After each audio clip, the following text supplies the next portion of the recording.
ഇങ്ങനെയൊരു കാലത്ത് സാധാരണഗതിയിൽ ആരും അതിന് മുതിരുമില്ല. ഒന്ന് രണ്ട് കാര്യങ്ങളുണ്ട്. ഒന്ന്, ചെറുപ്പക്കാർക്ക് പൊതുവെ രാഷ്ട്രീയ സംഘാടനങ്ങളോട് താല്പര്യം കുറഞ്ഞു വരുന്ന ഒരു കാലമാണ്. രണ്ടാമത്തേത്, ഇനി എന്തെങ്കിലും ഒരു താല്പര്യം ഉണ്ടെങ്കിൽ തന്നെ എന്തിനെയുമെങ്കിലും അനുകൂലിക്കാനും എന്തിനെങ്കിലുമൊക്കെ എതിർക്കാനുമൊക്കെ സോഷ്യൽ മീഡിയ ഉപയോഗപ്പെടുത്തുക. തെരുവുകളിൽ വന്ന് മുദ്രാവാക്യം വിളിക്കുന്ന രാഷ്ട്രീയ പ്രവർത്തനത്തിന് ആളെ കിട്ടുക എന്നത് പ്രയാസകരമായ ഒരു കാലത്ത് കൊട്ടിഘോഷിക്കപ്പെട്ട പതിറ്റാണ്ടുകളുടെ സമരസംഘടനാ പ്രവർത്തനത്തിന്റെ പാരമ്പര്യം അവകാശപ്പെടുന്നവരൊക്കെ ഇത്തരത്തിലുള്ള വലിയ സാഹസങ്ങൾക്ക് മുതിരാത്ത ഒരു കാലത്ത് 5 ദിവസം ഇത്രയധികം ചെറുപ്പക്കാരെ അണിനിരത്തിക്കൊണ്ട് ഇങ്ങനെയൊരു പദയാത്ര സംഘടിപ്പിച്ച പെരിന്തൽമണ്ണ നിയോജകമണ്ഡലം മുസ്ലിം ലീഗ് കമ്മിറ്റിയെ, അതിന്റെ ഭാരവാഹികൾ, പ്രിയപ്പെട്ട സിദ്ദീഖിനെയും ഫത്താഹിനെയും അടക്കമുള്ള ഭാരവാഹികളെ ഈ അവസരത്തിൽ ആദരവോടെ അഭിവാദ്യം ചെയ്യാൻ ഞാൻ ഈ അവസരം ഉപയോഗപ്പെടുത്തുകയാണ്. നമ്മളിങ്ങനെയൊക്കെ ശക്തമായി രാഷ്ട്രീയം ഉന്നയിക്കാനും അത് സംസാരിക്കാനും തയ്യാറാവുന്ന ഈ കാലഘട്ടത്തിന്റെ പ്രാധാന്യം വളരെ വലുതാണ്. നമ്മൾ കേരളത്തിൽ രാഷ്ട്രീയം സംസാരിക്കുമ്പോൾ നമ്മുടെ നാട് അതിന്റെ ചരിത്രത്തിലെ ഏറ്റവും പ്രധാനപ്പെട്ട ദിവസങ്ങളിലൂടെ കടന്നു പോകുന്ന ഒരു കാലം കൂടിയാണ്. ഒരു തെരഞ്ഞെടുപ്പ് കഴിഞ്ഞു. ആ തെരഞ്ഞെടുപ്പിൽ ആരും സ്വപ്നം കാണാത്ത വലിയ തിരിച്ചടി ഇടതുപക്ഷ ജനാധിപത്യ മുന്നണിക്കുണ്ടായി.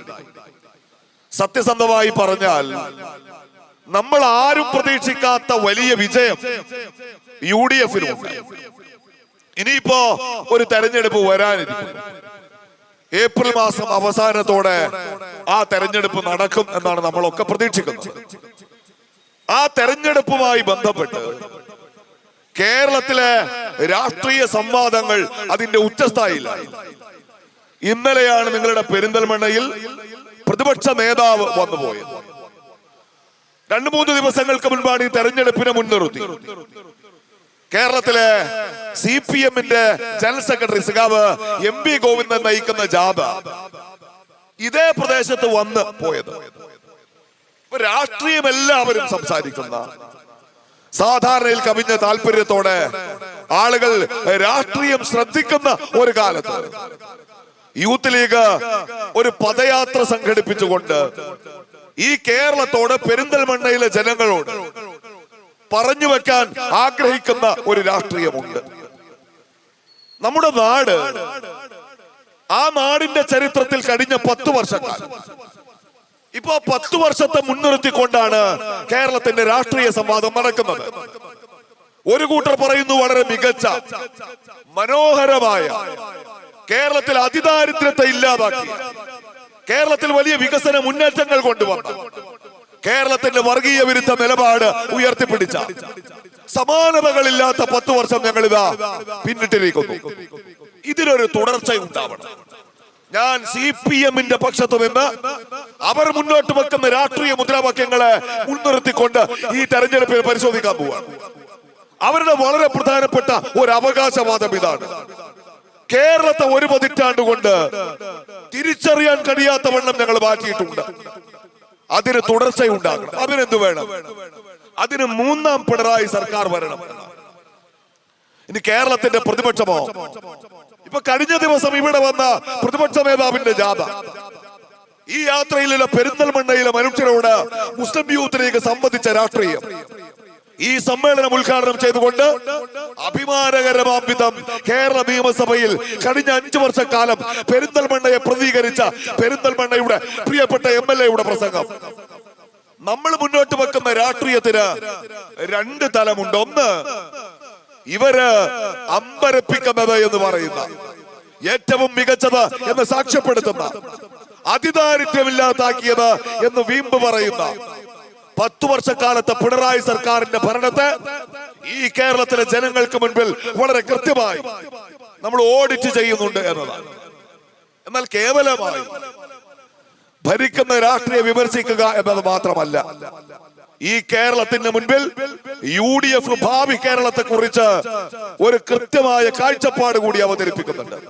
ഈ നാടിന്റെ വികസനത്തെ കുറിച്ച്, ഇവിടുത്തെ ചെറുപ്പക്കാരുടെ തൊഴിൽ പ്രശ്നങ്ങളെ കുറിച്ച്, ഇവിടുത്തെ വിദ്യാർത്ഥികളെ കുറിച്ച്, ഈ നാടിന്റെ സാമൂഹ്യ ഘടനയെ തകർക്കാൻ ശ്രമിക്കുന്ന വർഗീയ ശക്തികൾക്കെതിരെ കേരളം പ്രതിരോധമുയർത്തുന്നതിനെ കുറിച്ചൊക്കെ വളരെ കൃത്യമായ അജണ്ടകൾ മറുഭാഗത്ത് UDF മുന്നോട്ട് വെക്കുന്നുണ്ട്.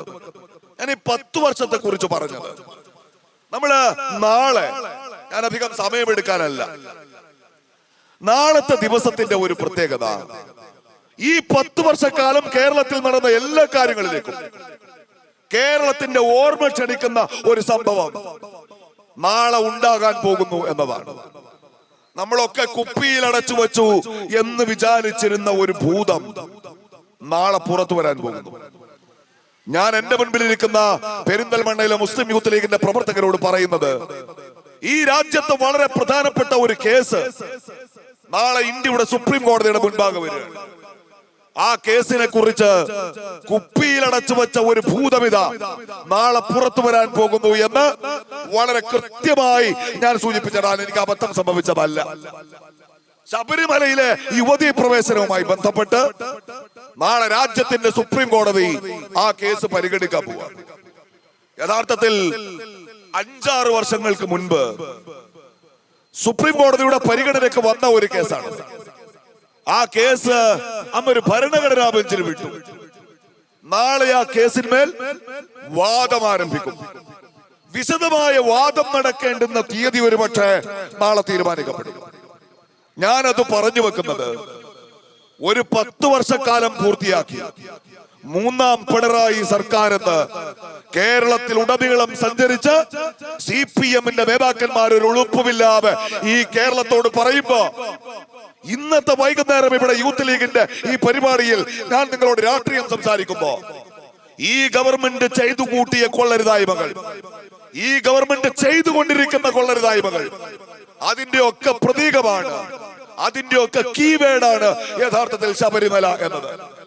കേരളം ഇന്ന് നേരിടുന്ന എല്ലാ രാഷ്ട്രീയ പ്രശ്നങ്ങളുടെയും, കേരളം ഇന്ന് നേരിടുന്ന എല്ലാ വെല്ലുവിളികളുടെയും, ഇന്നത്തെ കേരളത്തിന്റെ എല്ലാ ദുരവസ്ഥകളുടെയും പ്രതീകമായി ആ വാക്കില് നമുക്ക് ചൂണ്ടിക്കാണിക്കാൻ കഴിയും എന്നതാണ്. 2016 തെരഞ്ഞെടുപ്പ്, ആ തെരഞ്ഞെടുപ്പിന്റെ ഒരു പ്രത്യേകത നമുക്കറിയില്ലെങ്കിലും കേരളത്തിലെ CPM-ന്റെ പ്രവർത്തകർക്കറിയാം.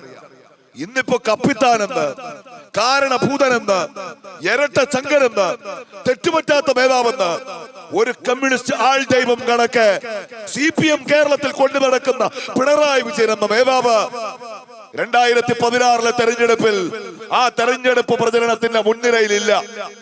ആ ക്യാമ്പയിൻ നയിച്ചത് സഖാവ് പിണറായി അല്ല, അദ്ദേഹം പാർട്ടി സെക്രട്ടറിയാണ്. പക്ഷെ അന്ന് കേരളത്തിലെ CPM-ന്റെ ക്യാമ്പയിന് നേതൃത്വം കൊടുത്തത് സഖാവ് VS അച്യുതാനന്ദനായിരുന്നു. നമുക്കത് ഓർമ്മയുണ്ട്. ആ തെരഞ്ഞെടുപ്പ് ക്യാമ്പയിൻ പൂർത്തിയാകുന്നു, പിണറായി വിജയൻ മുഖ്യമന്ത്രിയാകുന്നു. 2016 മെയ് മാസത്തിൽ സഖാവ് പിണറായി വിജയൻ കേരളത്തിന്റെ മുഖ്യമന്ത്രിയായി സത്യപ്രതിജ്ഞ ചെയ്ത് അധികാരമേറ്റെടുക്കുന്ന ചടങ്ങിൽ അന്നത്തെ പാർട്ടി സെക്രട്ടറി സഖാവ് സീതാറാം യെച്ചൂരി പങ്കെടുക്കുന്നുണ്ട്. VS-ഉം ആ വേദിയിലുണ്ട്. ഞാൻ നിങ്ങളുടെ ഓർമ്മ ക്ഷണിക്കുകയാണ്. ഈ തെരഞ്ഞെടുപ്പിന്റെ പൂമുഖത്ത് നിൽക്കുമ്പോ, ഈ യാത്രയ്ക്ക് ശേഷം ഇവിടെ നടത്താനിരിക്കുന്ന വലിയ വലിയ പ്രഖ്യാപനങ്ങൾ, ഇപ്പൊ ഇവർ നടത്തുന്ന വലിയ പ്രഖ്യാപനങ്ങൾ, കേരളത്തിൽ അടുത്ത ഒരു 5 വർഷക്കാലം കൂടി പിണറായി സർക്കാർ അധികാരത്തിൽ വന്നാൽ പാവപ്പെട്ടവരുണ്ടാവില്ല എന്നാണ്. ഞങ്ങളിപ്പോ അതിദരിദ്രരെ ഇല്ലാതാക്കും, അടുത്ത 5 വർഷം പാവപ്പെട്ടവരെ കൂടി ഇല്ലാതാക്കി കളയും എന്ന് പ്രഖ്യാപിക്കാം. നിങ്ങൾ ചിന്തിക്കുന്നതിനപ്പുറത്തുള്ള പെരും നുണകൾ, നിങ്ങൾ ചിന്തിക്കുന്നതിനപ്പുറത്ത് PR വർക്കുകൾ, നിങ്ങൾ ചിന്തിക്കുന്നതിനപ്പുറത്തുള്ള വർഗീയ അജണ്ടകൾ ഈ കേരളത്തിന്റെ സാമൂഹ്യ ജീവിതത്തെ തച്ചു തകർത്തിട്ടായാലും തരക്കേടില്ല അധികാരത്തിൽ തുടരണമെന്ന ആർത്തിയോട് CPM രാഷ്ട്രീയം പറയുന്ന ദിവസങ്ങൾ വരാനിരിക്കെ, ഒരു ദിവസമല്ല, ഒരു മാസമല്ല, 10 വർഷമാണ് പ്രിയപ്പെട്ടവരെ നമ്മുടെ മുന്നിൽ ഉണ്ടാകേണ്ടത്. ഈ നാടകം ആരംഭിക്കുന്നത് പിണറായി വിജയൻ എന്ന നേതാവിന്റെ കേരളത്തിലെ ഈ വാഴ്ച ആരംഭിക്കുന്നത് ഇരട്ട ചങ്കരെന്നും കാരണഭൂതമെന്നും കപ്പിത്താനെന്നും കൊട്ടിഘോഷിക്കപ്പെടുന്ന ഈ നേതാവ് സൃഷ്ടിക്കപ്പെടുന്നത് അവിടെയാണ്. VS-നെ കൂട്ടുപിടിച്ചൊരു തെരഞ്ഞെടുപ്പ്. ആ തെരഞ്ഞെടുപ്പ് വിജയത്തിന് ശേഷം മുഖ്യമന്ത്രി കസേരയിലേക്ക് പിണറായി വിജയൻ സത്യപ്രതിജ്ഞ ചെയ്ത് അധികാരമേറ്റെടുക്കുമ്പോ നിങ്ങളുടെ മനസ്സിൽ ഇപ്പോഴും ഒരു ഇമേജ് ഉണ്ടാവും. VS അച്യുതാനന്ദൻ എന്ന നേതാവ് കേരളത്തിന്റെ മുഖ്യമന്ത്രി പിണറായി വിജയൻ സത്യപ്രതിജ്ഞ ചെയ്യുന്ന ചടങ്ങിൽ അന്നത്തെ പാർട്ടി സെക്രട്ടറി സഖാവ് യെച്ചൂരിയുടെ കീശയിൽ ഒരു കവറിട്ടു. VS മകനോടൊപ്പമാണ് വന്നത്. അന്നിവര് ആ തെരഞ്ഞെടുപ്പ് മുഴുവൻ കേരളം മുഴുവൻ ഓടി നടന്ന് ഇടതുപക്ഷത്തിന്റെ ക്യാമ്പയിൻ നയിച്ച VS അച്യുതാനന്ദന് ഇവരന്നൊരു പദവി ചാർത്തി കൊടുത്തു. നിങ്ങൾക്ക് ഓർമ്മയുണ്ടാവും, VS ഞങ്ങളുടെ ഫിഡൽ കാസ്ട്രോ ആണ് എന്ന് വെച്ചാൽ വിശ്രമാണ്. VS-നെ പറഞ്ഞേക്കാണ്. പകരം ഭരണപരിഷ്കാര കമ്മീഷന്റെ ചുമതല VS-ന് കൊടുത്ത് അദ്ദേഹത്തെ നിശബ്ദനാക്കി വിശ്രമ ജീവിതത്തിലേക്ക് പറഞ്ഞയച്ച് കേരളത്തിന്റെ മുഖ്യമന്ത്രി കസേരയിലേക്ക് പിണറായി വിജയന്റെ അരിയിട്ടുവാഴ്ചക്ക് കേരളം സാക്ഷ്യം വഹിച്ചു. അവിടുന്ന് അങ്ങോട്ട് ഈ PR വർക്ക് ആരംഭിക്കുകയാണ്. പക്ഷെ അത് വല്ലാതെ ക്ലച്ച് പിടിക്കുന്നില്ല, ഒരു നിലക്കും അത് ഏശുന്നില്ല. അപ്പോഴോ ഒരവസരം കണക്ക് 2018 ഒക്ടോബർ മാസത്തിൽ രാജ്യത്തിന്റെ സുപ്രീം കോടതിയുടെ 5-അംഗ ബെഞ്ച് ആ വിധി പുറപ്പെടുവിച്ചു. ഞാനതിന്റെ വിശദാംശങ്ങളിലേക്ക് ഒന്നും പോകുന്നില്ല. എനിക്കറിയാം നിങ്ങൾ 5 ദിവസം നടന്നവരാണ്, വളരെ ദീർഘനേരമായി ഇവിടെ ഇരിക്കുന്നവരാണ്. അതുകൊണ്ട് തന്നെ സുദീർഘമായ ഒരു പ്രസംഗത്തിന് ഇവിടെ പ്രസക്തിയില്ല. അതുകൊണ്ടാണ് ഞാൻ മറ്റ് ആമുഖങ്ങൾ മുഴുവൻ ഒഴിവാക്കി കഴിഞ്ഞ 1 പതിറ്റാണ്ട് കാലത്ത് പിണറായി സർക്കാരിനെ വിലയിരുത്താൻ, അതിനെ അനലൈസ് ചെയ്യാൻ ശബരിമല എന്ന ഒറ്റ വാക്ക് മതിയാവും എന്ന് നിങ്ങളോട് പറഞ്ഞു വെച്ചത്. ആ വിധി വന്നപ്പോഴോ ശബരിമലയിൽ യുവതികളെ പ്രവേശിപ്പിക്കാം എന്നാണ്. അതുവരെ തുറന്നു വന്നിരുന്ന ഒരു ആചാരം നിങ്ങൾക്കറിയാം. ഞാൻ എന്റെ വിശദാംശങ്ങളിലേക്കൊന്നും പോകുന്നില്ല. അവിടുന്ന് അങ്ങോട്ട് കേരളത്തിൽ ആരംഭിക്കുന്ന ഒരു നാടകമുണ്ട് പ്രിയപ്പെട്ടവരെ. നിങ്ങൾക്ക് ഓർമ്മയില്ലേ, 2014 മോഡി ഇന്ത്യയുടെ പ്രധാനമന്ത്രി കസേരയിലേക്ക് വരുന്നുണ്ട്. ഉത്തരേന്ത്യയിലെ സംസ്ഥാനങ്ങൾ ഓരോന്നായി BJPക്ക് മുൻപിൽ അടിയറ പറയുന്നത്, ആ സംസ്ഥാനങ്ങൾ ഓരോന്നായി ചോദ്യം ചെയ്യപ്പെടാത്ത സംഘപരിവാറിന്റെ അധികാര കേന്ദ്രങ്ങളായി മാറുന്നത് നമ്മൾ കാണുന്നുണ്ട്. 2017 UP BJPയുടെ കയ്യിൽ വരുന്നത്. മോഡി ഇന്ത്യയുടെ പ്രധാനമന്ത്രി കസേരയിലേക്ക് വരുമ്പോ ഉത്തർപ്രദേശ് BJPയുടെ കൈകളിലല്ല പ്രിയപ്പെട്ടവരെ. 2017 UP BJPക്ക് കിട്ടുന്നത്. ഉത്തരേന്ത്യയിൽ ഇന്ന് കാണുന്നത് പോലെ ആർക്കും ചോദ്യം ചെയ്യാൻ കഴിയാത്ത അധികാരത്തിന്റെ അഹങ്കാര രൂപമായി സംഘപരിവാർ വളർന്നു വരുന്നത് ആ കാലത്താണ്. മോഡി ഇന്ത്യയുടെ പ്രധാനമന്ത്രിയാകുമ്പോ ഈ രാജ്യത്തെ 10 സംസ്ഥാനങ്ങളിൽ താഴെ മാത്രം ഭരിച്ചിരുന്ന BJP ഇന്ന് ഈ രാജ്യത്തെ 18ഓളം സംസ്ഥാനങ്ങൾ, അതിൽ 12 ഒറ്റയ്ക്ക്, ബാക്കിയുള്ളിടങ്ങളിൽ കൂട്ടായി ഭരിക്കുന്ന അവസ്ഥയിലേക്ക് വളർന്നു വരുന്ന ആ കാലം. കേരളത്തിലും BJPക്ക് ഒരു എൻട്രി വേണമായിരുന്നു. ആ നാടകം മുഴുവൻ അരങ്ങേറിയത് രാജ്യത്തെ കോടിക്കണക്കിന് മനുഷ്യർ അവരുടെ വിശ്വാസത്തിന്റെ, അവരുടെ ഭക്തിയുടെ പ്രതീകമായി കാണുന്ന, അതിനപ്പുറത്ത് കേരളത്തിന്റെ മതനിരപേക്ഷതയുടെ അടയാളം എന്ന് വിളിക്കാൻ കഴിയുന്ന ശബരിമല സന്നിധാനത്ത് ആ 18-ാം പടിയുടെ തൊട്ട് താഴെയായി ഇയാൾ പറഞ്ഞു ആ വിധി നടപ്പാക്കും, അവിടെ സ്ത്രീകളെ പ്രവേശിപ്പിക്കും. അത് പിണറായി സർക്കാരിന്റെ അജണ്ടയാണ്, അത് ഇടതുപക്ഷത്തിന്റെ അജണ്ടയാണ്, അത് ഞങ്ങൾ ഉയർത്തിപ്പിടിക്കുന്ന നവോത്ഥാന രാഷ്ട്രീയത്തിന്റെ തുടർച്ചയാണ്. ശബരിമലയിലെ 18-ാം പടിയിൽ സ്ത്രീകൾ കയറുന്ന അന്നാണ് കേരളം ഇനി നവോത്ഥാനത്തിന്റെ പുലരി കാണുക എന്ന് പിണറായി വിജയൻ പറഞ്ഞു. ആദ്യഘട്ടത്തിൽ ആ വിധിയെ സ്വാഗതം ചെയ്ത് ശബരിമലയിൽ സ്ത്രീകൾ പ്രവേശിക്കട്ടെ എന്ന നിലപാട് സ്വീകരിച്ച RSS BJPയോ ഈ രാജ്യത്തെ വിശ്വാസികൾ ആ തീരുമാനത്തിനെതിരാണെന്ന് കണ്ടപ്പോ സമരരംഗത്തിറങ്ങി. അവിടുന്ന് അങ്ങോട്ട് നടന്ന ആ നാടകം പ്രിയപ്പെട്ടവരെ നിങ്ങൾ മറന്നു. ഒരൊറ്റ ഇമേജ് എനിക്ക് വിശദീകരിച്ച് പറയാൻ സമയക്കുറവുള്ളത് കൊണ്ടാണ്. നിങ്ങളുടെ മനസ്സിൽ ഇപ്പോഴും ഉണ്ടാവും, ശബരിമല സന്നിധാനത്തിന്റെ 18-ാം പടിയിൽ ശബരിമല പ്രക്ഷോഭം നടക്കുമ്പോ പിണറായി വിജയന്റെ പോലീസിന്റെ കാവലിൽ വത്സൻ തില്ലങ്കേരി എന്ന RSS നേതാവ് അവിടെ മൈക്കും പിടിച്ചു നിൽക്കുന്ന ചിത്രം. ഇന്ന് വരെ RSS-ന് പ്രവേശനം ലഭിക്കാത്ത ശബരിമല സന്നിധാനം മുഴുവൻ RSS പൂണ്ട് വിളയാടിയ ആ കാലം. 2019 ജനുവരി 1 നവോത്ഥാന മതിൽ കെട്ടാൻ തീരുമാനിച്ചു. കേരളത്തിന്റെ കാസർഗോഡ് മുതൽ തിരുവനന്തപുരം വരെ ഏതാണ്ട് 600 കിലോമീറ്റർ ദൂരത്തിൽ സ്ത്രീകൾ അണിനിരക്കുന്ന ഒരു വനിതാ മതിൽ നിങ്ങൾക്ക് ഓർമ്മയുണ്ടാവും. അത് നടന്നത് 2019 ജനുവരി മാസം 1-ാം തീയതി. അതിനുവേണ്ടി ഒരു കമ്മിറ്റി ഉണ്ടാക്കി. ആ കമ്മിറ്റിയുടെ പ്രസിഡന്റ് വെള്ളാപ്പള്ളി നടേശൻ, അതിന്റെ ജനറൽ കൺവീനർ പുന്നല ശ്രീകുമാർ. ഈ രാജ്യത്തെ ഹൈന്ദവ സംഘടനകൾ, ഇവിടുത്തെ മുസ്ലിം സംഘടനകൾ, ഇവിടുത്തെ ദളിത് സംഘടനകൾ, കേരളത്തിൽ കിട്ടാവുന്ന എല്ലാ സാമൂഹ്യ സംഘടനകളെയും കോർത്തിളക്കി ഇവർ നവോത്ഥാന മതിൽ ഉണ്ടാക്കി. 2019 ജനുവരി മാസം 1-ാം തീയതി വൈകിട്ട് ഈ കേരളത്തിലെ മുഴുവൻ മാധ്യമങ്ങളിലും വാർത്ത ആ നവോത്ഥാന മതിലായി. ജനുവരി 2-ാം തീയതി പുലർച്ചെ, നിങ്ങൾ മറന്നു പോകരുത്, ഓർമ്മയിൽ വെക്കണം.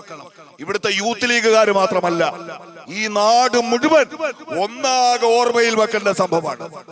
2019 ജനുവരി മാസം 2-ാം തീയതി കേരളത്തിലെ മാധ്യമങ്ങൾ ബ്രേക്ക് ചെയ്തു. എന്താണ് അത്? സംഭവിച്ചു കഴിഞ്ഞിരിക്കുന്നു.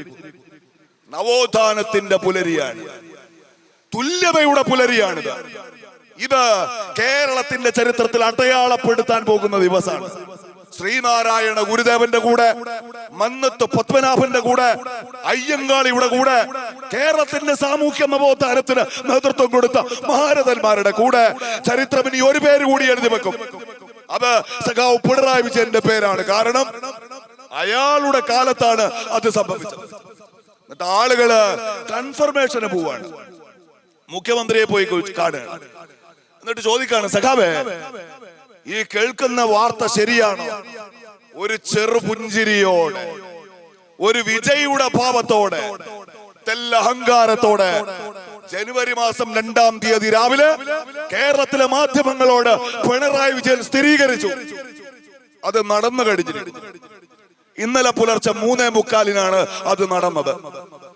അവിടെ പോയ 2 സ്ത്രീകളുടെ പേര്, പതിറ്റാണ്ടുകൾക്ക് ശേഷം ശബരിമല ക്ഷേത്രത്തിലെ ആചാരം ലംഘിച്ച് 18-ാം പടി ചവിട്ടിയ 2 സ്ത്രീകളുടെ പേര് ബിന്ദു അമ്മിണി, കനകദുർഗ.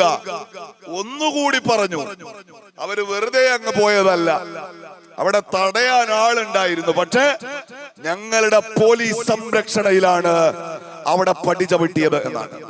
ഞാൻ ആ കാലഘട്ടത്തിലെ പിണറായി വിജയന്റെ നിലപാടിനെ കുറിച്ച് പറഞ്ഞു.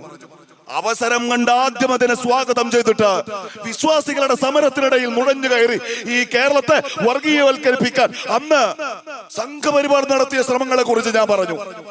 അന്ന് UDF എടുത്ത ഒരു നിലപാട് കൂടിയുണ്ട്. മുസ്ലിം ലീഗിന്റെ പ്രവർത്തകര് ഇന്നും ഓർക്കുന്ന ഒരു വിളിപ്പേരുണ്ട്. ഇപ്പൊ നിങ്ങൾ പറഞ്ഞല്ലോ, ഇവിടുത്തെ MLA ട്രോള്, മൂപ്പരെ കളിയാക്കാണ്, മൂപ്പരെ അധിക്ഷേപിക്കാണ്. നിങ്ങൾക്ക് ഒരു പ്രയാസവും തോന്നണ്ട പ്രിയപ്പെട്ടവരെ. നമ്മൾ ഈ കളിവാക്കുകൾ, ഈ അധിക്ഷേപ വാക്കുകൾ നിലപാടെടുത്തതിന്റെ പേരിൽ CPM-കാരന്റെ നിഘണ്ടുവിലെ തെറിവാക്കുകൾ ഇന്ത്യൻ യൂണിയൻ മുസ്ലിം ലീഗ് പാർട്ടിക്ക് പുത്തരിയല്ല. നമ്മളെ വിളിച്ചല്ലോ നാരങ്ങ വെള്ളം കലക്കിയോ അല്ലേ? എന്തിനാ വിളിച്ചത്? ആ വിശ്വാസികളുടെ കൂടെ അർദ്ധശങ്കക്കിടയില്ലാത്തവണ്ണം അരനാഴിക നേരം ആലോചിക്കാതെ മുസ്ലിം വർഗീയ പാർട്ടി എന്ന് നിങ്ങൾ ചാപ്പകുത്താൻ ശ്രമിക്കുന്ന പാണക്കാട്ട തങ്ങളുടെ പാർട്ടി ആദ്യം അതിന്റെ നിലപാട് പറഞ്ഞു. ഞങ്ങൾ ഈ വിശ്വാസികളുടെ കൂടെയാണ്, അവരുടെ സമരത്തിന്റെ കൂടെയാണ്. ആചാരം ലംഘിക്കപ്പെടരുത് എന്നവർ ആഗ്രഹിക്കുന്നുവെങ്കിൽ അവരുടെ കൂടെ നിൽക്കണം എന്നതാണ് മുസ്ലിം ലീഗിന്റെ നിലപാട്. അന്ന് നമ്മളെ ഇവര് വിളിച്ച പേരാണ് എന്ത്? സംഘികൾ. ഇവർ RSSന്റെ കൂടെയാണ്. ഞങ്ങൾ ആചാര ലംഘനത്തിന്റെ കൂടെയാണ്. ആചാര ലംഘനത്തിന്റെ പക്ഷം നവോത്ഥാനത്തിന്റെ പക്ഷമാണ്, പുരോഗമനത്തിന്റെ പക്ഷമാണ്, ജനാധിപത്യത്തിന്റെ പക്ഷമാണ്, CPM-ന്റെ പക്ഷമാണ്. ആ വനിതാ മതിലിൽ അന്ന് അണിനിരുന്നവർ, ഞാൻ അവരെ അധിക്ഷേപിക്കാനല്ല, അവരൊക്കെ യഥാർത്ഥത്തിൽ ഇവരുടെ PR വർക്കിൽ പെട്ടുപോയിട്ടാണ് അതിന്റെ കൂടെ നിന്നത് എന്ന് വിചാരിക്കുന്ന ഒരാളാണ് ഞാൻ. ആ ചരിത്രം നമുക്ക് അവിടെ ഉപേക്ഷിക്കാം. 2019 ആ നാടകം നടന്നു. ആ നാടകത്തിന് ശേഷം കേരളം 2021 തെരഞ്ഞെടുപ്പിലേക്ക് പോയി. ഇനി ആ കാലത്തിന് ഒരു പ്രത്യേകത ഉണ്ട്. 2021 എനിക്ക് ഇപ്പോഴും ഓർമ്മയുണ്ട്. ഞാനിപ്പോ നിങ്ങളുടെ MLA-യുടെ നിന്ന് സംസാരിക്കുമ്പോ അന്ന് ആ തെരഞ്ഞെടുപ്പിൽ പെരിന്തൽമണ്ണയിലേക്ക് സ്ഥാനാർത്ഥിയായി അദ്ദേഹം നിയോഗിക്കപ്പെടുമ്പോ ആ കാലത്തെ കുറിച്ച് എനിക്ക് നല്ല ഓർമ്മയുണ്ട്. ആ തെരഞ്ഞെടുപ്പ് കാലത്തെ ഫോട്ടോ നിങ്ങൾ എടുത്ത് നോക്കിക്കോ. യൂത്ത് ലീഗുകാരും നാട്ടുകാരും നമ്മളൊക്കെ മാസ്കുകൾ അണിഞ്ഞ് നടന്ന കാലമാണ്. മുഖം മറച്ച് നടന്ന കാലം. പെരിന്തൽമണ്ണയിലെ ഒരു പ്രവാസി വിദേശത്തു നിന്ന് വീട്ടിൽ വന്നിറങ്ങുമ്പോ നേരത്തെ അവനെ കണ്ട് അവന്റെ അടുത്തേക്ക് ഓടിയെടുത്ത അയൽപക്കക്കാർ, കുടുംബക്കാർ അവനെ കണ്ട് ഭയന്നു മാറി നിന്ന കാലം. കോഴിക്കോട്ടെ എയർപോർട്ടിൽ ഇറങ്ങിയിട്ട് വീട്ടിലേക്ക് വരുന്നതിന് മുൻപ് സർക്കാർ തീരുമാനിച്ച സ്ഥലത്ത് 14 ദിവസം താമസിച്ചിട്ട് നമ്മൾ വന്ന കാലം. കോവിഡിന്റെ കാലം, ക്വാറന്റൈന്റെ കാലം, അടച്ചുപൂട്ടലിന്റെ കാലം, ഒറ്റപ്പെട്ട കാലം, നിശ്ചലമായ ഒരു കാലം, നിശബ്ദമായ ഒരു കാലം. ആ കാലത്ത് തെരഞ്ഞെടുപ്പ് നടക്കുകയാണ്. അവിടെ ശബരിമലയില്ല, അവിടെ നവോത്ഥാനമില്ല. 5 വർഷക്കാലം ഈ ഗവൺമെന്റ് കേരളത്തിൽ എന്ത് ചെയ്തു എന്ന് ചോദിക്കാൻ, അതിന് മറുപടി വാങ്ങാൻ, ഈ ഗവൺമെന്റിനെ വിചാരണ ചെയ്യാൻ ഒരു പൊതുവേദിയില്ല. ഉള്ളിടത്ത് 100 ആളെ കൂടാൻ പറ്റൂ എന്നാണ്. രാഷ്ട്രീയ സംവാദങ്ങളാകെ മരവിച്ചു നിന്ന കാലത്ത് 2021 കേരളത്തിൽ ഒരു തെരഞ്ഞെടുപ്പ് നടന്നു. ആ തെരഞ്ഞെടുപ്പിൽ പ്രിയപ്പെട്ടവരെ, കേരളത്തിന് മുൻപിൽ ഒറ്റ വിഷ്വലേ ഉണ്ടായിരുന്നുള്ളൂ. എല്ലാ ദിവസവും വൈകിട്ട് 6 മണിക്ക് വാർത്താ സമ്മേളനം നടത്തുന്ന പിണറായി വിജയൻ. രണ്ടാമത്തേതോ പട്ടിണിയുടെ, പറുദാരിദ്ര്യത്തിന്റെ, അറുതിയുടെ ആ കാലത്ത് ഇവര് കൊടുത്ത ഒരു കിറ്റ്, അവിടെ ഒരു നരേഷൻ ഉണ്ടാക്കി. 2ാം വട്ടവും അധികാരം പിടിച്ചു. ചരിത്രത്തിന്റെ ഒരു പ്രത്യേകത ഇതാണ്. ഇനി ഈ ഗവൺമെന്റിന്റെ കാലത്തേക്ക് വന്നാലോ, ഈ ഗവൺമെന്റിന്റെ കാലത്ത് ഇവര് നേരിടുന്ന ആദ്യത്തെ പ്രധാനപ്പെട്ട തെരഞ്ഞെടുപ്പ് 2024 ലോക്സഭാ തെരഞ്ഞെടുപ്പാണ്. ആ തെരഞ്ഞെടുപ്പിന്റെ തൊട്ടു മുൻപ് ചുരുക്കി ഞാൻ പറയാ, കോഴിക്കോട് നഗരം സാക്ഷ്യം വഹിച്ച ചില സെമിനാറുകളുണ്ട്. യൂണിഫോം സിവിൽ കോഡിന്റെ പേരിൽ, ഫലസ്തീന്റെ പേരിൽ ഈ രാജ്യത്ത് പൗരത്വ നിയമം നടപ്പാക്കി രാജ്യത്ത് വീണ്ടും 3ാം വട്ടം മോഡി ഗവൺമെന്റ് അധികാരത്തിൽ വന്നപ്പോ ഇവിടുത്തെ ന്യൂനപക്ഷങ്ങളുടെ മനസ്സിലുണ്ടായ ഒരു ഭയം, ആ ന്യൂനപക്ഷങ്ങൾക്കെതിരെ രാജ്യം ഭരിക്കുന്നവർ ആവർത്തിച്ച് ആഴ്ചക്കാഴ്ചക്ക് എടുത്തു പ്രയോഗിച്ച അജണ്ടകൾ അതിനെ ഉപയോഗപ്പെടുത്തണം. അതിന് സെമിനാറുകൾ സംഘടിപ്പിച്ചിട്ട് പറഞ്ഞു, ന്യൂനപക്ഷങ്ങൾക്ക് രക്ഷയുണ്ടാകാൻ ഇവിടെ CPM വേണം, RSSനെ പ്രതിരോധിക്കാൻ ഇവിടെ CPM വേണം. അതുകൊണ്ട് എന്ത് വേണം? ലോക്സഭാ തെരഞ്ഞെടുപ്പിന്റെ വോട്ടെടുപ്പിന്റെ അന്ന് കേരളത്തിലെ മാധ്യമങ്ങൾ പ്രസിദ്ധീകരിച്ച ആ പരസ്യത്തിൽ കേരളത്തിലെ CPM, ഇവിടുത്തെ LDF പച്ചക്ക് പറഞ്ഞു, ഞങ്ങളില്ലെങ്കിൽ നിങ്ങൾ 2ാം കിട പൗരന്മാരായി പോകും എന്ന് താക്കീത് കൊടുത്തു. ഭീഷണിപ്പെടുത്തി, വരുതിക്ക് നിർത്തി, അരക്ഷിതരാക്കി വോട്ട് പിടിക്കാൻ ശ്രമിച്ചു. ആ തെരഞ്ഞെടുപ്പിലും ഇവർക്ക് വലിയ തിരിച്ചടിയുണ്ടായി. തൊട്ടു പിന്നാലെയാണ് പ്രിയപ്പെട്ടവരെ കേരളത്തിന്റെ രാഷ്ട്രീയത്തിന്റെ കളം മാറുന്നത്. നിലമ്പൂർ തെരഞ്ഞെടുപ്പിന് തൊട്ടു മുൻപ് നിലമ്പൂരിൽ വന്ന് ആഴ്ചകൾക്ക് ശേഷം, മാസങ്ങൾക്ക് ശേഷം, വർഷങ്ങൾക്ക് ശേഷം അദ്ദേഹം ആ പ്രസംഗത്തിൽ തന്നെ അത് പറയുന്നുണ്ട്. എന്നെ കുറെ വട്ടം മലപ്പുറത്തേക്ക് ക്ഷണിച്ചു, ഞാൻ വന്നില്ല.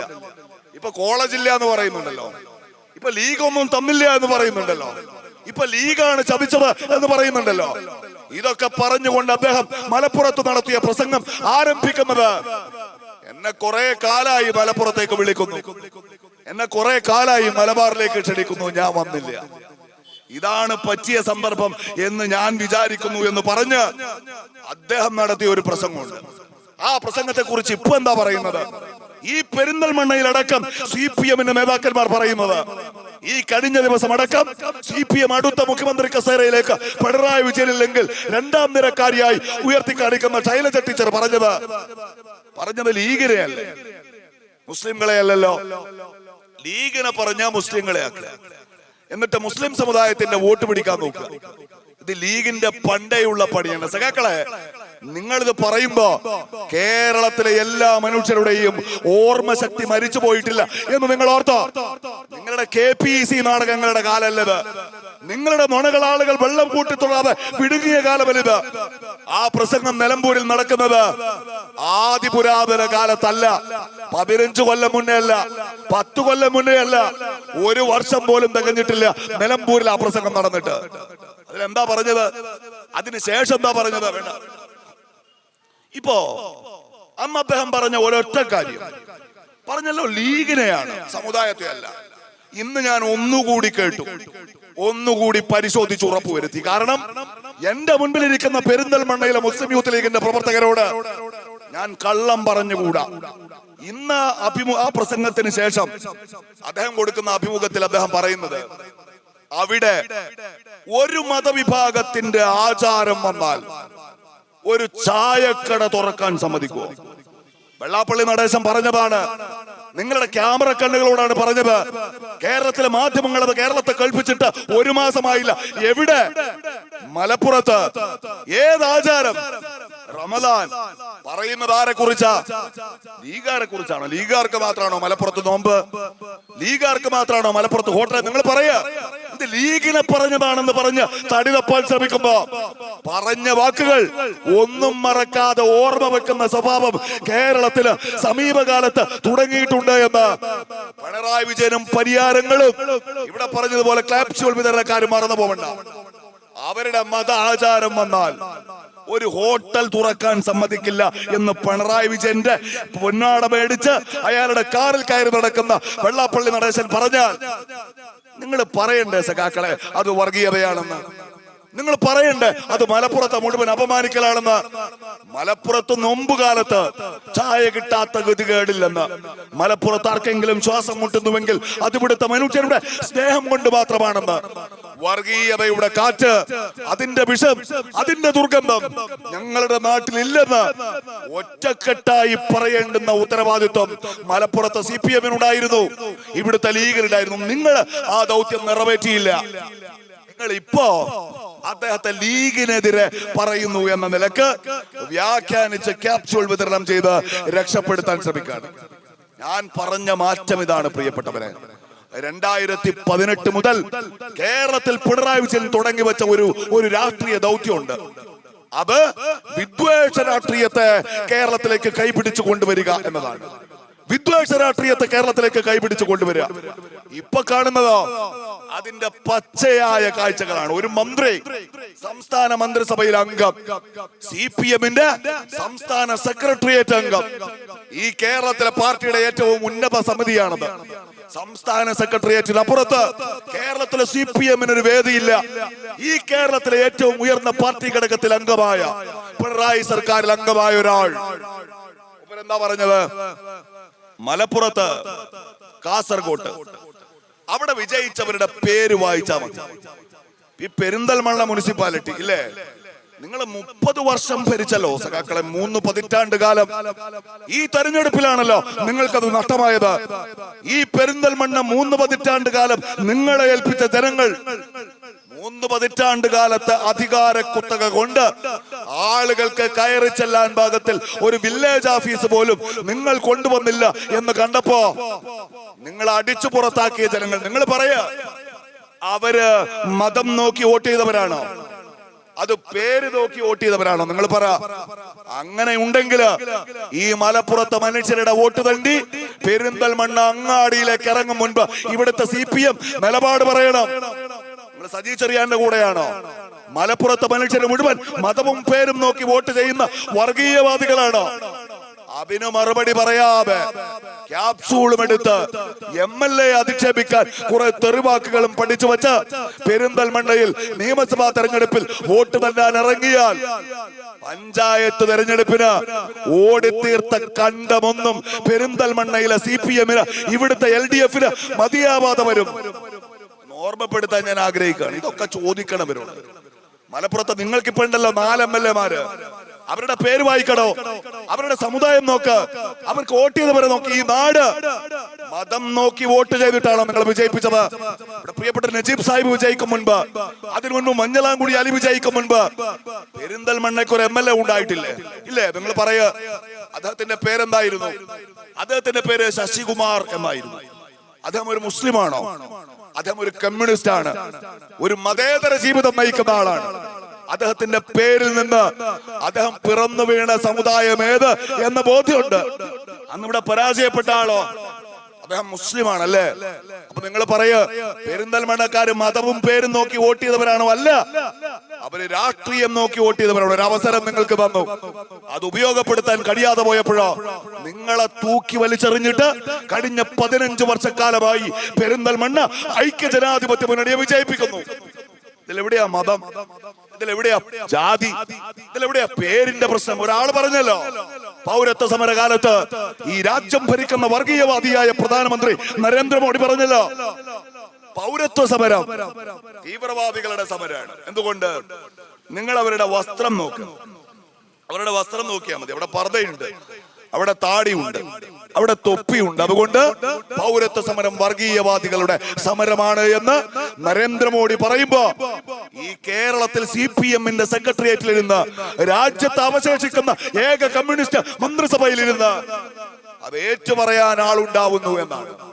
ഈ മൂപ്പര് ചെങ്ങന്നൂരുകാരൻ. ഇദ്ദേഹത്തിന്റെ മുനിസിപ്പാലിറ്റിയിലൊക്കെ അറിയോ നിങ്ങൾക്ക്?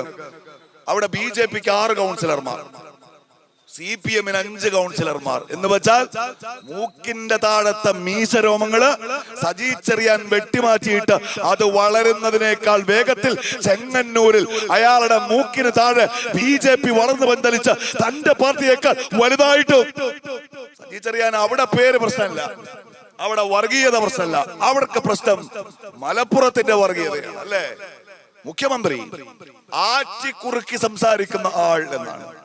ചില്ലറക്കാരനല്ല, മൂപ്പർക്ക് വഹിയുണ്ട് എന്ന് മാത്രമേ ഈ കാലത്തിന് ഇവര് പറയാൻ ബാക്കിയുള്ളൂ. ബാക്കി എല്ലാ പരിവേഷങ്ങളും ചാർത്തിക്കൊടുത്ത കേരളത്തിന്റെ മുഖ്യമന്ത്രി, ആ കേരളത്തിന്റെ മുഖ്യമന്ത്രി കൊടുത്ത അഭിമുഖം ഡൽഹിയിൽ ഒരു ഇംഗ്ലീഷ് പത്രത്തിന്. ആ അഭിമുഖത്തിൽ എന്താ പറഞ്ഞത്? സ്വർണം കടത്തുകയാണ്, പണം ഉണ്ടാക്കുകയാണ്, ഹവാല പണം കുന്നുകൂടുകയാണ്, അത് തീവ്രവാദ പ്രവർത്തനങ്ങൾക്ക് ഉപയോഗിക്കുകയാണ്. ഇത് AI വീഡിയോയല്ല, ഞങ്ങൾ ഉണ്ടാക്കിയ കള്ളമല്ല. കേരളത്തിന്റെ മുഖ്യമന്ത്രി സഖാവ് പിണറായി വിജയന്റെ ചിത്രം വെച്ച് രാജ്യത്തെ തന്നെ ഏറ്റവും പ്രധാനപ്പെട്ട ഒരു പത്രം കൊടുത്ത അഭിമുഖത്തിൽ പിണറായി വിജയന്റെ അച്ചടിച്ചു വന്ന വാക്കുകളാണ്. അപ്പൊ ഇവര് പറഞ്ഞു പിണറായി വിജയൻ അങ്ങനെ പറഞ്ഞിട്ടില്ല. പത്രം പറഞ്ഞു ഞങ്ങൾക്കത് എഴുതി തന്നതാണ് പിണറായിയുടെ ഓഫീസിൽ നിന്ന്, ഒരു PR കമ്പനിയാണ് എഴുതി തന്നത് എന്നാണ്.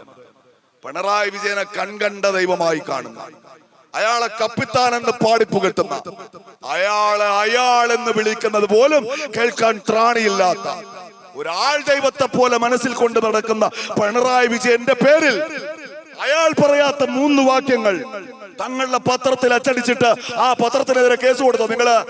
ആ പത്രത്തിനെതിരെ നടപടിയെടുത്തോ നിങ്ങള്?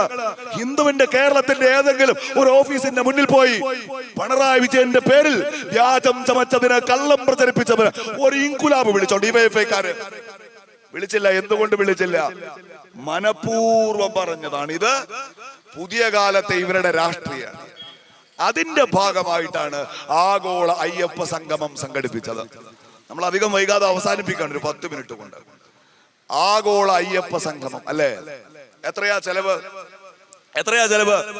ഒരു കൗല് 9 കോടി, വേറൊരു കൗല് 7 കോടി, വേറൊരു കൗല് 11 കോടി. മിനിഞ്ഞാന്ന് മുതൽ അതിന്റെ കണക്ക് ഇങ്ങനെ പുറത്തു വരികയാണ്. 1 ലക്ഷം രൂപയുടെ കട്ടില് വാങ്ങി പിണറായി വിജയന് കിടക്കാൻ മാധ്യമങ്ങൾ വാർത്ത പുറത്തു വിടുകയാണ്. അപ്പൊ ഇവര് പറയുന്നു പിണറായി അവിടെ കിടന്നിട്ടില്ല, പിണറായിക്ക് അങ്ങനെ കട്ടിലും വാങ്ങിയിട്ടില്ല. ഞങ്ങളുടെ സഖാവ് അമ്മ മാവ് കുഴച്ച് ചെറുപ്പത്തിൽ കൊടുത്ത ഒരൊറ്റ ഒറോട്ടി കൂടപ്പിറപ്പുകൾക്ക് പങ്കുവെച്ച് തിന്ന് സ്കൂളിൽ പോയി പഠിച്ച അടിസ്ഥാന വർഗത്തിലെ ആളാണ്. ആർക്കാ സംശയം? ഒറോട്ടി ഇല്ലാത്ത പ്രഭാതം ഉണ്ടായിട്ടുണ്ട്. വിജയൻ എന്ന അവിടുത്തെ ചെത്തുതൊഴിലാളിയായിരുന്ന കോരൻ എന്ന മനുഷ്യന്റെ മകന്റെ കുട്ടിക്കാലത്ത് ഒറോട്ടി തിന്നാതെ പോയ പ്രഭാതനോട് ആരാ തർക്കിച്ചത്? പിണറായി വിജയൻ ഭൂതകാലത്ത് ജന്മിയായിരുന്നു, ഞങ്ങൾ പറഞ്ഞിട്ടില്ല. പിണറായി വിജയൻ സമ്പന്നനായിരുന്നു, ഞങ്ങൾ പറഞ്ഞിട്ടില്ല. ജമീന്ദാറായിരുന്നു, ഞങ്ങൾ പറഞ്ഞില്ല. ചെത്തുതൊഴിലാളിയുടെ മകനായിരുന്നു. ചെത്തുതൊഴിൽ ഒരു മോശപ്പെട്ട തൊഴിലല്ല. പാവപ്പെട്ട ഒരു കുടുംബത്തിൽ ജനിക്കുന്നതും തെറ്റല്ല. ഈ പറയുന്ന ഞാനൊരു ചുമട്ട് തൊഴിലാളിയുടെ മോനായിട്ട് ജനിച്ച ആളാ. എനിക്ക് ധൈര്യമായിട്ട് പറയാം, ഞങ്ങൾ ഒരേ വർഗത്തിൽപ്പെട്ട മാതാപിതാക്കൾക്ക് ജനിച്ചു. അതല്ലല്ലോ പ്രശ്നം. പ്രശ്നം എന്താ? പ്രശ്നം ഹൈക്കോടതിയുടെ മുൻപാകെ വന്ന കണക്കിൽ 3,83,000 രൂപ ബെഡ് വാങ്ങാൻ വകയിരുത്തിയിട്ടുണ്ട്. പബ്ലിസിറ്റി, അഡ്വർടൈസ്മെന്റ്, കമ്മ്യൂണിക്കേഷൻ, ഇതൊക്കെ ഒറ്റ അജണ്ടയാണ്. ഇത് വെവ്വേറെയല്ല. പബ്ലിസിറ്റി, അഡ്വർടൈസ്മെന്റ് ഇതൊക്കെ ഒന്നല്ലേ? എന്നാ കേട്ടോ, പബ്ലിസിറ്റിക്ക് 25 ലക്ഷം, കമ്മ്യൂണിക്കേഷൻ 20 ലക്ഷം, ആംബിയൻസിന് 20 ലക്ഷം, ബെഡ് വാങ്ങാൻ 3,75,000 രൂപ. വാങ്ങിയ ബെഡുകളുടെ എണ്ണം 150. ഇതിന്റെ ഫിസിക്കൽ പരിശോധനയൊക്കെ പോയി. അപ്പൊ അവിടെ 150 ബെഡ് ഇല്ല, 100 ബെഡേ ഉള്ളൂ. 50 ബെഡ് കാണാനില്ല. പാടാത്ത ഭജനക്ക് 8 ലക്ഷം എന്ന് പറയുന്നു. നന്ദഗോവിന്ദ ഭജൻസിനെയല്ല ഞങ്ങൾ ഏൽപ്പിച്ചത്, ഇഷാൻ ദേവിനെയാണ്. ഇഷാൻ ദേവിന് കൊടുത്ത എന്റെ ചോദ്യം, നിങ്ങൾ 3,500 ആളുകൾ പങ്കെടുത്തു എന്ന് പറഞ്ഞു. ആ പരിപാടി ഉച്ച കഴിഞ്ഞ് അവിടെ നടക്കുമ്പോ ആഗോള അയ്യപ്പ സംഗമത്തിന്റെ വേദി കേരളത്തിലെ മാധ്യമങ്ങൾ ഈ കേരളത്തെ കാട്ടിക്കൊടുത്തു. ഒരു 100 ആള് മുമ്പിലുണ്ടാവും. അവിടുന്ന് അങ്ങോട്ട് കാലിക്കസേരകളോടാണ് അവിടെ സംസാരിച്ചവർ അത്രയും സംസാരിച്ചത്. പിണറായി വിജയൻ എന്ന കേരളത്തിന്റെ മുഖ്യമന്ത്രി പങ്കെടുക്കുന്ന ചടങ്ങ് എന്ന നിലക്ക് കുടുംബശ്രീ തൊഴിലാളികളെ, തൊഴിലുറപ്പ് തൊഴിലാളികളെ, ഈ നാട്ടിലെ പാവപ്പെട്ട മനുഷ്യരെ ആട്ടിത്തെളിച്ചു കൊണ്ടുവന്ന് അയാളുടെ പ്രസംഗം കേൾക്കാൻ അയാളുടെ മുന്നിൽ നിരത്തിരുത്തി. നിങ്ങൾ എന്നിട്ടോ മൂപ്പര് പോകുന്നതിന് മുൻപ് ആ പാവങ്ങൾ എഴുന്നേറ്റ് പോയി ഭക്ഷണം കഴിക്കാൻ 21.5 ലക്ഷം രൂപ. വൈകിട്ട് 4 മണിക്ക് അവസാനിച്ച പരിപാടിക്ക് ആളുകൾ അത്താഴം കഴിച്ചതിന്റെ ചെലവ് ഏതാണ്ട് 4.5 ലക്ഷം രൂപ എന്നാണ്. കാട്ടുകൊള്ള ആഗോള അയ്യപ്പ സംഗമത്തിന്റെ മറവില് നിങ്ങൾ നടത്തി. അവിടെ വന്ന ആളുകൾക്ക് സമ്മാനം കൊടുക്കാൻ 50 ലക്ഷം രൂപയാണ്. നിങ്ങളൊന്ന് ഓർക്ക്, 1/2 കോടി രൂപ അവിടെ വന്ന VIP-കൾക്ക് സമ്മാനം കൊടുക്കാൻ. ആഗോള അയ്യപ്പ സംഗമം നടന്നത് പമ്പയിൽ. അവര് താമസിച്ചത് കുമരകത്തുനിന്ന് പമ്പയിലേക്ക് എത്താൻ 3 മണിക്കൂർ ഓടണം. കുമരകത്തെ പഞ്ചനക്ഷത്ര ഹോട്ടലിൽ അത്യാധുനിക സൗകര്യങ്ങളിൽ നിങ്ങൾ അതിഥികളെ കൊണ്ടുവന്ന് താമസിച്ചു. 10 കോടി ചെലവാക്കി. നിങ്ങൾ ഒന്ന് പറയൂ, ശബരിമല മാസ്റ്റർ പ്ലാൻ, ശബരിമലയുടെ ആഗോള ബ്രാൻഡിങ്, പിൽഗ്രിമേജ് ടൂറിസം, 10 കോടി കേരളം ചെലവാക്കിക്കൊണ്ട് ഒരു കുഴപ്പമില്ല. ഈ നാടിന്റെ വികസനത്തിന് ചെലവാക്കാനാണ് പണം. അതിന്റെ റിട്ടേൺ പറയും നിങ്ങൾ. 10 കോടി ചെലവാക്കിയപ്പോ ബാക്കിയായതെന്താ? നിങ്ങളൊന്ന് പറഞ്ഞേ. ബാക്കിയായതിന്റെ കഥയിലേക്ക് ഞാൻ വരാം. ആ ആഗോള അയ്യപ്പ സംഗമം അവിടെ നടത്തുമ്പോ ഈ കേരളത്തോട് ഇവര് ചെയ്ത വേറൊരു ചതിയും കൂടി ഉണ്ട്. അറിയോ നിങ്ങൾക്ക്? യോഗി ആദിത്യനാഥിനെ ക്ഷണിച്ചു വരുത്തി. തൊട്ടു പിന്നാലെ ആഗോള അയ്യപ്പ സംഗമത്തിന് ബദലായി BJP പമ്പ മണപ്പുറത്ത് ഭക്തസംഗമം നടത്തി. അതിലും യോഗി ആദിത്യനാഥ് വന്നു. ഇവിടെ ഉണ്ടല്ലോ CPM-ന്റെ ഓഫീസുകള്. ആ ഓഫീസുകൾക്ക് പേരുകളുണ്ടല്ലോ, പഴയകാല സഖാക്കളുടെ പേര്. ഈ മണ്ണിലല്ലേ സഖാവ് EMS ജനിച്ചു വളർന്നത്. ഈ പെരിന്തൽമണ്ണ EMS-ന്റെ ലെഗസി ഉള്ള നാടാണെന്ന് തെരഞ്ഞെടുപ്പ് കാലത്ത് നിങ്ങൾ പറയാറില്ലേ? നിങ്ങൾ യോഗിയെ ക്ഷണിച്ചു വരുത്തുമ്പോ UP-യിൽ നടന്നുകൊണ്ടിരുന്ന ഒരു വലിയ തോന്നിയാസമുണ്ട്. ഐ ലവ് മുഹമ്മദ് ക്യാമ്പയിൻ നടത്തിയതിന്റെ പേരിൽ വീട്ടുമുറ്റത്തും തെരുവിലും റബീഉൽ അവൽ മാസത്തിൽ പ്രവാചകനെ സ്നേഹിച്ചു എന്ന് എഴുതി വെച്ചതിന്റെ പേരിൽ UP-യിൽ കഴിഞ്ഞ സെപ്റ്റംബർ മാസത്തിൽ തകർത്തെറിഞ്ഞത് 8000 വീടുകൾ, രജിസ്റ്റർ ചെയ്യപ്പെട്ടത് 4000 FIR-കൾ, ജയിലിലടക്കപ്പെട്ടത് 2000 പേർ. അതേ സെപ്റ്റംബറിലാണെന്ന് വെച്ചാൽ യോഗിയുടെ ബുൾഡോസർ അവിടുത്തെ പാവപ്പെട്ട മനുഷ്യരുടെ ജീവിതം ചതച്ചരച്ചില്ലാതാക്കുന്ന അതേ നാളുകളിലാണ് നിങ്ങളുടെ ഒരു സർക്കാർ പരിപാടിയിലേക്ക് യോഗിയെ വിളിച്ചു വരുത്തിയത്. മറ്റൊരു സംസ്ഥാനത്തിന്റെ മുഖ്യമന്ത്രി ആയതുകൊണ്ട് വിളിച്ചു. നിങ്ങളൊന്ന് പോയി നോക്കടോ ശബരിമലയിൽ. അവിടെ കേരളത്തിൽ നിന്നുള്ളതിനേക്കാൾ കന്നഡികരായ തീർത്ഥാടകർ വരും, തെലുങ്കരായ തീർത്ഥാടകർ വരും. ആ തെലുങ്കാനയുടെ മുഖ്യമന്ത്രി കോൺഗ്രസുകാരനാണ് രേവന്ത് റെഡ്ഡി. കർണാടകയുടെ മുഖ്യമന്ത്രി കോൺഗ്രസുകാരനാണ് സിദ്ധരാമയ്യ. തമിഴ്നാട്ടിലെ മുഖ്യമന്ത്രി നിങ്ങളുടെയും ഞങ്ങളുടെയും സഹപ്രവർത്തകനാണ് സ്റ്റാലിൻ. അവരെ ആരും വിളിച്ചില്ല, അവരാരും വന്നില്ല. ശബരിമല സംഗമത്തിൽ പങ്കെടുക്കാൻ 10,000 കിലോമീറ്ററുകൾക്കപ്പുറത്ത് നിന്ന് പിണറായി വിജയന്റെ ഗവൺമെന്റ് ഔദ്യോഗികമായി ക്ഷണിച്ചു വരുത്തിയിട്ട് വരാതെ പോയപ്പോ ആശംസാപത്രം വായിച്ച് അഭിമാനം കൊണ്ടത് ഈ രാജ്യം കണ്ട ഏറ്റവും വലിയ വർഗീയവാദി എന്ന് പറയാൻ ലീഗിന് മടിയോ ഭയമോ ഇല്ലാത്ത യോഗി ആദിത്യനാഥിനെയാണ്. അവിടുന്ന് അങ്ങോട്ട് അയ്യപ്പ സ്വാമി കളത്തിലിറങ്ങി കളിക്കാണ് അല്ലേ? അവിടെ ഒരു പീഠം കാണാനില്ല. ഒരു വാർത്ത അന്വേഷിച്ചു പോകുമ്പോ പീഠം മാത്രല്ല, പീഠത്തിലിരിക്കുന്ന ദ്വാരപാലകന്മാർ ഇല്ല, ദ്വാരപാലകന്മാർ കാവൽ നിൽക്കുന്ന കട്ടില് ഇല്ല, ആ കട്ടില് സ്ഥാപിച്ച പിന്നെ വാതില് ഇല്ല, അയ്യപ്പന്റെ ദണ്ട് ഇല്ല, അഷ്ടദിക്പാലകർ ഇല്ല, അവിടുത്തെ വ്യാളിമുഖം ഇല്ല. ഇതൊക്കെ അടിച്ചു മാറ്റിയ കുറ്റബോധം സഹിക്കവയ്യാതെ ഇതിന്റെയൊക്കെ നടുക്കഷണം തിന്ന രാഷ്ട്രീയക്കാരനല്ലാത്ത ഗോവർദ്ധൻ എന്ന കള്ളക്കച്ചവടക്കാരൻ ശബരിമലയിലെ കിലോ കണക്കിന് സ്വർണം കൊണ്ടുപോയി വിറ്റപ്പോ അയാൾക്ക് കിടന്നിട്ട് ഉറക്കം വന്നില്ല. ഭഗവാൻ ഒരു പ്രാശ്ചിത്തം ചെയ്യണം. അയാള് പ്രാശ്ചിത്തത്തിന് വേണ്ടി കൊടുത്തയച്ച 10 പവന്റെ മാല, അതുമില്ല, തൗബന്റെ മുതൽ അടിച്ചു മാറ്റുക. ഒന്ന് ആലോചിച്ച് നോക്ക്. പള്ളീന്റെ പൈസ 10 ലക്ഷം കേക്കുക, എന്നിട്ട് അതിന്റെ സങ്കടം മാറാൻ പള്ളിക്കുറ്റിയിൽ 100 ഇടുക. അപ്പൊ പള്ളി കമ്മിറ്റിയിൽ ഒരാൾ ആ 100 അടിച്ചു മാറ്റും. എങ്ങനെ ഉണ്ടാവും? ഇമ്മട്ടിലുള്ള തോന്നിയാസം, കാട്ടുകൊള്ള ശബരിമല ക്ഷേത്രത്തിന്റെ മറവിൽ നടന്നു. എന്നിപ്പോ കേരളത്തിന് ബോധ്യാവുക. ഇന്ന് വൈകിട്ട് തിരുവനന്തപുരത്ത് വേറൊന്നും കൂടി ആരംഭിച്ചിട്ടുണ്ട്. വിഷൻ 2031 പിണറായി വിജയന്റെ പരിപാടിയാണ്. 3,30,00,000 രൂപയാണ് ചെലവ്. കേൾക്കണം കേട്ടോ. ആ പരിപാടിയിൽ ഇന്ന് പങ്കെടുക്കുന്നത് 120 പേരാണ്. ആശുപത്രിയിൽ മരുന്നില്ലാത്ത കാലം, ശമ്പളം കൊടുക്കാൻ പണമില്ലാത്ത കാലം, വിനോദിനി എന്ന കുട്ടിയുടെ കൈ നഷ്ടപ്പെടുമ്പോ അവൾക്കൊരു കൃത്രിമ കൈവച്ചു കൊടുക്കാൻ നിവൃത്തിയില്ലാതെ കേരളത്തിന്റെ ആരോഗ്യ വകുപ്പ് വെന്റിലേറ്ററിൽ കിടക്കുന്ന കാലം, തന്റെ ശരീരത്തിനകത്ത് ഗവൺമെന്റ് മെഡിക്കൽ കോളേജിലെ ശസ്ത്രക്രിയ തുറന്ന് കത്രിക കുടുങ്ങിയിട്ട് അർഷീന എന്ന പെണ്ണ് ഈ സംസ്ഥാനത്തിന്റെ ആരോഗ്യമന്ത്രിയുടെ വീട്ടുമുറ്റത്തിരുന്ന് സമരം ചെയ്യുമ്പോ അവർക്ക് നഷ്ടപരിഹാരം കൊടുക്കാനില്ലാത്ത കാലം, അങ്ങനെ ഒരു വറുതിക്കാലത്ത്, ഒരു ദാരിദ്ര്യകാലത്ത് ഈ കേരളത്തിന്റെ തലസ്ഥാനത്ത് നമ്മൾ സംസാരിക്കുന്ന നിമിഷം പിണറായി വിജയൻ സർക്കാരിന്റെ അടുത്ത ദൂർത്ത് നടക്കുകയാണ്. 124 പേർ പങ്കെടുക്കുന്ന പരിപാടി. അവിടെ ഗിഫ്റ്റ് കൊടുക്കാൻ 8 ലക്ഷം രൂപ. 8 ലക്ഷം രൂപ ടിക്കറ്റ് ചെലവ് 1,33 ലക്ഷം രൂപ. ഉദ്ഘാടന സമ്മേളനത്തിന് സ്റ്റേജ് ഉണ്ടാക്കാൻ 70 ലക്ഷം രൂപ. സമാപന സമ്മേളനത്തിന് വേദിയൊരുക്കാൻ 40 ലക്ഷം രൂപ. പ്രിയപ്പെട്ടവരെ, ഈ പരിപാടി നടക്കുന്നത് തിരുവനന്തപുരത്ത് ഒരു ഓഡിറ്റോറിയത്തിലാണ്. അതിലാകെ പങ്കെടുക്കുന്നത് 122 പേരാണ്. അവർക്ക് എന്തിനാണോ ഭക്ഷണം കഴിക്കാൻ 9 ലക്ഷം രൂപ? 8 ലക്ഷം രൂപയ്ക്ക് എന്ത് ഗിഫ്റ്റാ നിങ്ങൾ അവർക്ക്? തങ്കവിഗ്രഹം കൊടുക്കുന്നുണ്ടോ നിങ്ങള്? 1 ഗ്രാം സ്വർണം കൊടുക്കുന്നുണ്ടോ നിങ്ങള്? പ്രിയപ്പെട്ടവരെ, ഞാൻ ചോദിക്കട്ടെ, അതിന്റെ ഭക്ഷണത്തിന്റെ ചെലവ്, അതിന്റെ ഗിഫ്റ്റിന്റെ ചെലവ്, 120 പേർക്ക് വന്നു പോകാൻ യാത്രാ ചെലവോ 1,33 ലക്ഷം രൂപ എന്ന് വെച്ചാൽ ഒരാൾക്ക് 1 ലക്ഷം രൂപയാണ് ഇവരെടുത്ത് ചെലവാക്കുന്നത്. ഈ നിമിഷം നടന്നുകൊണ്ടിരിക്കുകയാണ് പരിപാടി. നിർത്താൻ ഉദ്ദേശമില്ല, അവസാനിപ്പിക്കാൻ ഉദ്ദേശമില്ല. കോടികൾ ഇങ്ങനെ വാരി ചെലവാക്കി പിണറായി വിജയന്റെ സർക്കാർ ഈ ധൂർത്ത് തുടരുമെന്ന് ഇവര് കേരളത്തോട് പറഞ്ഞുകൊണ്ടേയിരിക്കുകയാണ്. PR നാടകങ്ങൾക്ക് വല്ല കുറവുണ്ടോ? ഇപ്പൊ നജീബിക്ക, ഞാനതുകൂടി പറഞ്ഞ് അവസാനിപ്പിക്കാം.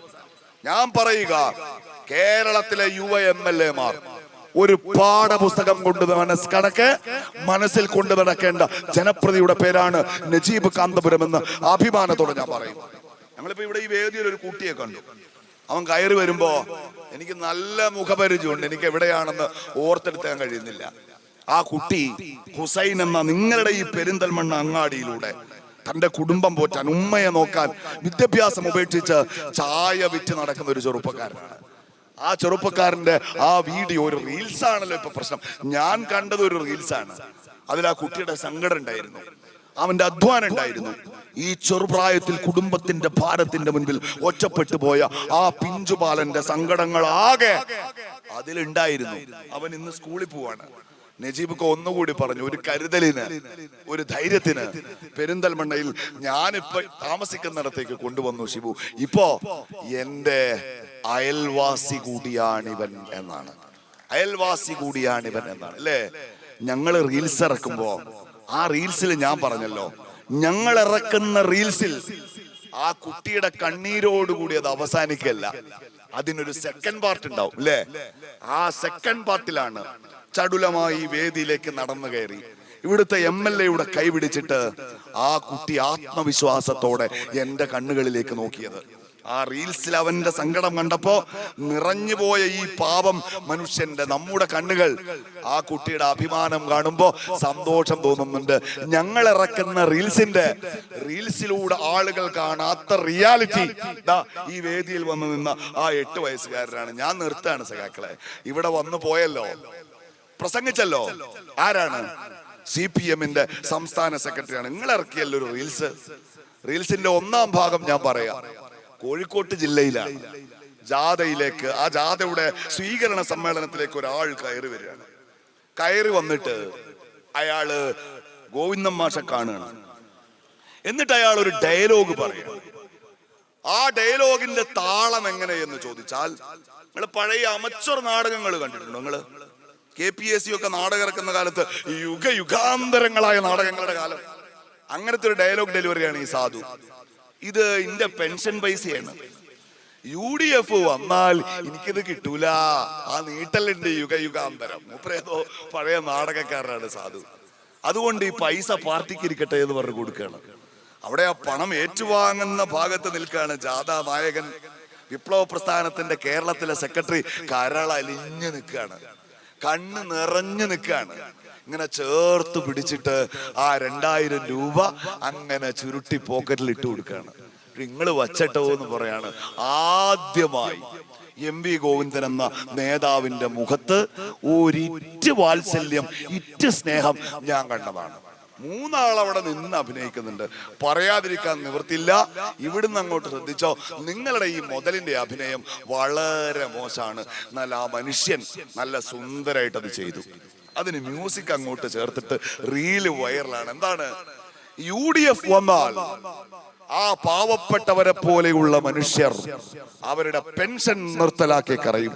അതുകൊണ്ട് LDF വരണം, പിണറായി തുടരണം എന്നാണ് ഞാൻ പറഞ്ഞല്ലോ. ഒരു റീൽസ് നജീബ് കാന്തപുരം ഇറക്കിയതിന്റെ പാർട്ട് 2 ആണ്. അതിന്റെ റിയാലിറ്റിയാണ്. ഇവിടെ വന്ന ആത്മവിശ്വാസത്തോടെ എന്റെ കൈപിടിച്ചു കുലുക്കിയിട്ട് ഇറങ്ങിപ്പോയ കുട്ടി. നിങ്ങളെ റീൽസിന്റെ റിയാലിറ്റി ഇന്ന് വെളിയിൽ വന്നോളൂ. സഖാക്കള് കണ്ടിരുന്നോ? ആ സാധു ഒരു വെയിറ്റിംഗ് ഷെഡിൽ നിൽക്കുകയാണ് അവിടെ. അപ്പൊ ആരോ ചോദിക്കണം, നിങ്ങൾ എന്തിനാ പോയി? ഇന്നോട് പോയാല് ഒരു 1000-1500 റുപ്യ തരാന്നിട്ടും പറഞ്ഞു കൂട്ടിക്കൊണ്ടുപോയതാ. എന്നാ അത് മര്യാദക്ക് കൊടുക്കണ്ടോ? അത് കൊടുത്ത പിന്നെ സാധു മിണ്ടാണ്ട് വീട്ടിൽ പോകൂലേ? ഇത് കൊടുത്തിട്ടില്ല. ഈ പെൻഷന്റെ കഥ പറഞ്ഞതുപോലെ അതിനെ പറ്റിച്ചു. എന്നിട്ട് ആ മനുഷ്യൻ ആ മുണ്ടും മടക്കി കുത്തി തല കുനിച്ച് ആ വെയിറ്റിംഗ് ഷെഡിൽ നിന്ന് ഇറങ്ങി പോകുമ്പോ പറയുന്നൊരു വാക്കുണ്ട്. എന്താണെന്നറിയോ? വേണ്ടില്ലേനൂട്ടോന്നാണ്. വേണ്ടില്ലേനു. എനിക്കും അതേ പറയാനുള്ളൂ. നമ്മൾ 2021 വേണ്ടില്ലേനു എന്നൊന്ന് ഓർത്തവരാണ്. ഇനി ഓർക്കാൻ അവസരം ഉണ്ടാവരുത് എന്നാണ്. ഇനി ഓർക്കാൻ അവസരം ഉണ്ടാവരുത്. ഈ 2000ന്റെ പെൻഷൻ ഞാൻ ഉറപ്പിച്ച് പറയാണ് പ്രിയപ്പെട്ടവരെ, ഇത് മുടങ്ങാൻ പോവാണ്. മുടങ്ങണം എന്നുള്ള ആഗ്രഹം കൊണ്ട് പറയില്ല, തരാൻ നിവൃത്തില്ലാത്ത കോലത്തിലേക്ക് പോവാണ്. ഞാൻ എവിടുന്ന് ഒരു രേഖ കൊണ്ടിരുന്നില്ല, ഒരു കള്ളവും പറയുന്നില്ല. കേരളത്തിന്റെ നിയമസഭക്കകത്ത് ഈ കഴിഞ്ഞ ബജറ്റ് പ്രസംഗത്തിൽ കേരളത്തിന്റെ ധനകാര്യമന്ത്രി പറഞ്ഞൊരു കാര്യമുണ്ട്. കേരളത്തിന്റെ ഇപ്പോഴത്തെ പൊതുകടം 4,84,82,000 കോടി രൂപയാണ്. 4.82 ലക്ഷം കോടി രൂപയാണ് കേരളത്തിന്റെ ഇപ്പൊ കടം. ആ കടം കൂട്ടുമ്പോ ഓർക്കണം, കിഫ്ബിയുടെ കടം അതിലില്ല, പെൻഷൻ കമ്പനി വാങ്ങിക്കൂട്ടിയ കടം അതിലില്ല, ഇവിടുത്തെ ഗവൺമെന്റ് കൊടുത്തു തീർക്കാനുള്ള കുടിശ്ശികകൾ അതിന്റെ ഭാഗമല്ല. അതെല്ലാം കൂടി ചേർത്താൽ ഏതാണ്ട് 6 ലക്ഷം കോടി രൂപക്കടുത്ത് കേരളത്തിന്റെ കടം വരും എന്നാണ്. ഇനിയും വാങ്ങിക്കൂട്ടാൻ പോവാണ്. അങ്ങനെ വലിയ പ്രതിസന്ധി വരുമ്പോ ഈ ശമ്പളം, പെൻഷൻ, സാമൂഹ്യക്ഷേമ പെൻഷൻ എല്ലാം മുടങ്ങുന്ന കോലത്തിലേക്ക് വരും. കർഷകാത്മഹത്യകൾ മഹാരാഷ്ട്രയിലല്ല, ഇന്ന് കണ്ണൂർ ജില്ലയിൽ ഈ കേരളത്തിന്റെ മുഖ്യമന്ത്രിയുടെ കൈകളിൽ നിന്ന് മികച്ച കർഷകനുള്ള അവാർഡ് വാങ്ങിയ ഏലിയാസ് അമ്പാട്ട് എന്നൊരു കർഷകൻ കീടനാശിനി കഴിച്ച് ആത്മഹത്യ ചെയ്തിട്ടുണ്ട്. എന്താ കാര്യം? ഹോർട്ടിക്കൾച്ചറിൽ നിന്ന് മറ്റും ലഭിക്കേണ്ട സബ്സിഡി ലഭിച്ചില്ല. ഇന്ന് മൂപ്പര് മരിച്ചപ്പോ 1 മിനിറ്റിനുള്ളിൽ അദ്ദേഹത്തിന്റെ അക്കൗണ്ടിൽ ആ പൈസ വന്നു, 1,04,000. എന്നാൽ മരണകാരണം ഇതാണ് എന്ന് ആളുകൾ പറയാതിരിക്കാൻ ആ മനുഷ്യന്റെ അക്കൗണ്ടിലേക്ക് പൈസ ഇടാണ്. കഴിഞ്ഞ ദിവസം മിനിഞ്ഞാന്ന് ഈ പൊന്നുതമ്പുരാന്മാർ ആ പൈസ ഇട്ട് കൊടുത്തെങ്കിൽ ഈ ഗതികേട് ആ മനുഷ്യനുണ്ടാവുമായിരുന്നില്ല എന്നാണ് ഞാൻ പറഞ്ഞു വരുന്നത്. കേരളം നല്ല കണ്ണു തുറന്ന ജാഗ്രതയോടെ രാഷ്ട്രീയം ശ്രദ്ധിക്കുന്ന ഒരു കാലാണ്.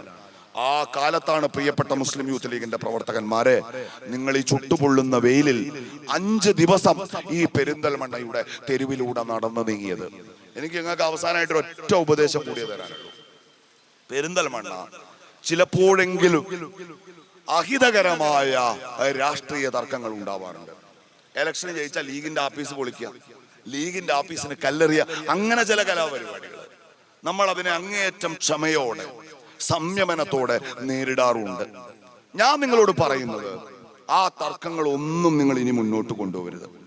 നിങ്ങൾ ആകെ ചെയ്യേണ്ടുന്ന കാര്യം, ഇവിടുത്തെ യൂത്ത് ലീഗുകാര് ഡിവൈഎഫ്ഐക്കാരെ കാണുമ്പോ, സഖാക്കളെ കാണുമ്പോ നിങ്ങളൊന്ന് പുഞ്ചിരിക്കുക എന്നത് മാത്രമാണ്. ഞാൻ നിങ്ങളോട് ചോദിക്കട്ടെ യൂത്ത് ലീഗുകാരെ, നിങ്ങൾ എപ്പോഴെങ്കിലും CPM-ന് അകത്തു നിന്ന് CPM-നെ കണ്ടിട്ടുണ്ടോ?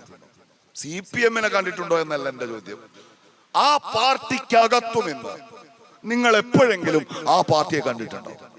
നമ്മൾ ഒരുപാട് വാർത്തകൾ കേൾക്കും, ഇന്ന് വരുന്നുണ്ടല്ലോ. തിരുവനന്തപുരത്ത് ഒരു പോലീസുകാരൻ, അയാൾ കഴിഞ്ഞ ന്യൂ ഇയറിന് SFI-ക്കാരെ തല്ലുന്നു.